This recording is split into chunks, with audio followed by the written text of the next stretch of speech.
Today we're taking a look at this budget-friendly podcast voiceover mic from FIFINE Tank 3. Huge thanks to them for sending this out for me to test out and review. We're going to talk about some of the features that make this a great budget-friendly mic, and maybe it's something that you're going to want to consider adding to your kit. First off, it's a Tank 3 is the name, and it is built like a tank.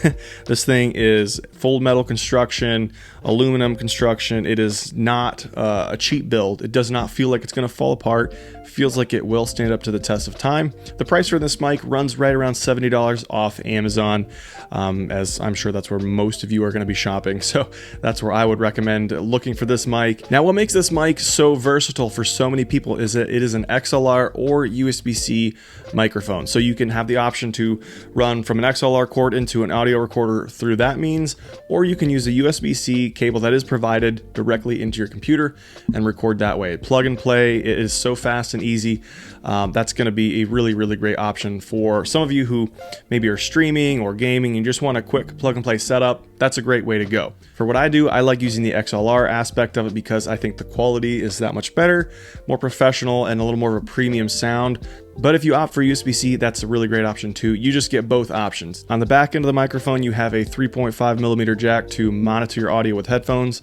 And on the side, you have a gain volume knob and a headphone volume knob, so you can adjust those accordingly. On the front here is a button where you can mute yourself and unmute yourself.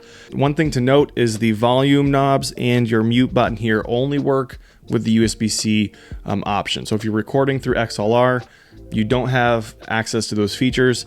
Maybe that's a deal breaker. I don't think it's that big of a deal for what I do, but just keep that in mind. If you're trying to use XLR, you can't use these knobs and you can't use the mute button there. So let's do an audio test. I'll just kind of test out the P's. So Peter picked a pint of pickled peppers. I think that's how it goes.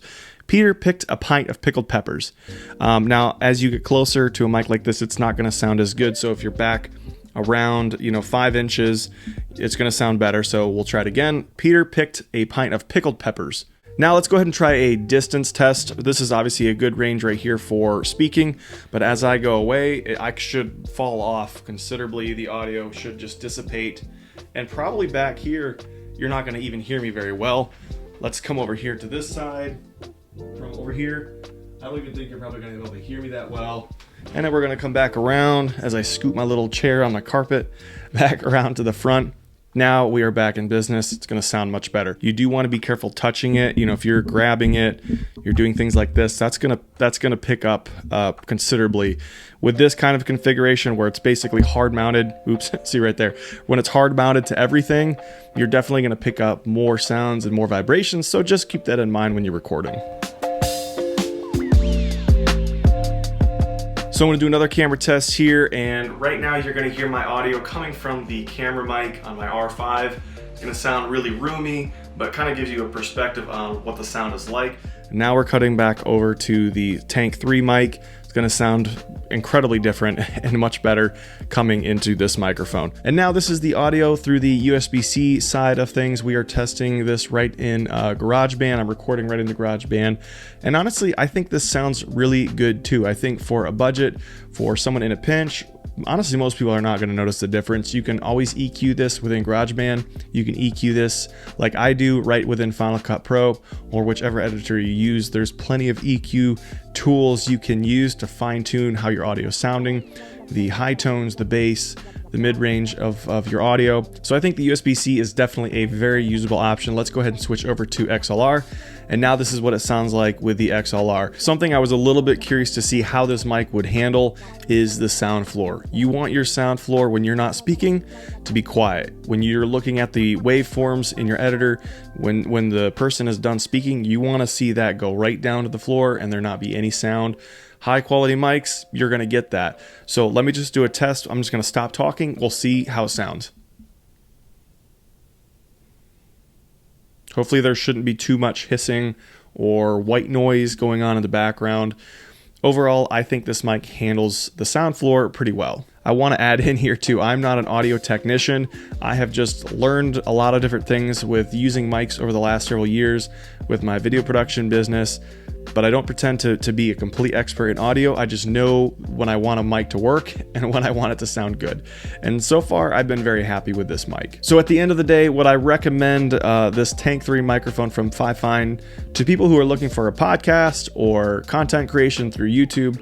Whatever the case, I definitely would.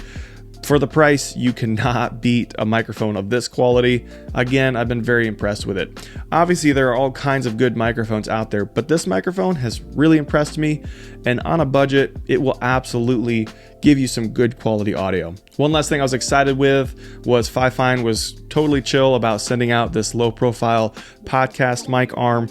I don't always love the big arms that kind of bend into frame, and I don't know, it's like this monster that's like eating you up. And I like low profile podcast mic arms, just kind of a pet peeve of mine, I guess. I understand the use for the big arms, so I'm not like throwing any hate towards it, but I really liked how this looked. And so they sent this out to me. It fastens right to my desk. It's got good cable management for the XLR cable right in the arm. It's sturdy, it's strong, it holds the mic up really well. So combining the podcast arm with the podcast mic, very, very happy with this setup. Links to both products will be down in the description below. Again, I definitely would recommend the Tank 3 mic for a budget-friendly podcast voiceover mic. It has a very, very high quality sound. So anyways, I hope you guys found this helpful. Subscribe if you did. I really appreciate it. Leave some comments below. If you have any more questions, I'll be happy to answer them.